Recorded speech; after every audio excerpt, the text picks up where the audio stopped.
Bag ठेवून येतो. ती पण द्या.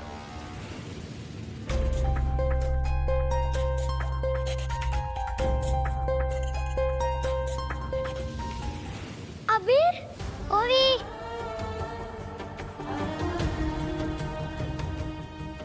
ओवी, ओवी, सुपरीनं कुठे असतात ग? मला त्यांना भेटायचं असतं. अबीर, बाबावरती आहे, चल.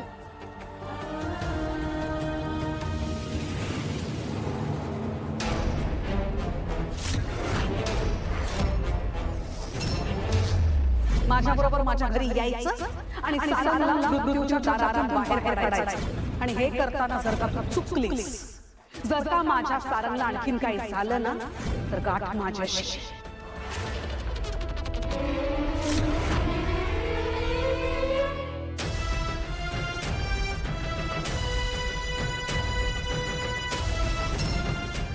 काय आत नाही यायचं? पावलं जड झाली आहेत, काही हिंमत होत नाही. आता आलीयच नाही इथवर तर ये की आत.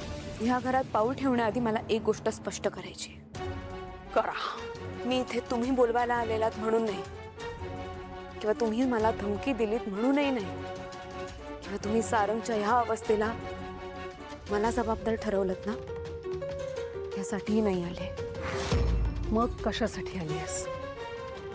आमच्यावर उपकार करायला आलीयस का इथे? अजिबात नाही. ज्या माणसासोबत मी माझ्या आयुष्यातले सगळ्यात सुखाचे क्षण घालवले, ज्या माणसासोबत मी आयुष्यात जगण्याची स्वप्न पाहिली, तोच माणूस आज अंथरुणाला खिळून पडलाय. त्यांना गरज आहे माझी, आणि माझ्यामुळे जर ते बरे होणार असतील ना,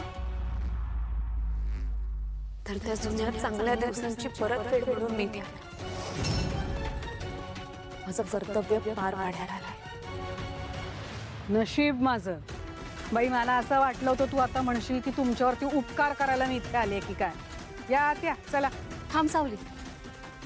काय काय काय हे काय सगळं? ह्याची गरज नाहीये. गरज आहे आई, कारण सावलीने हे घर सोडताना खूप मोठा अपमान सहन केला होता. माझ्या घराचे दरवाजे तुझ्यासाठी कायमचे बंद झाले बाबा. माझ्या घरात पाऊल नाही टाकायचं परत. पण आज ती आपल्या सारंगसाठी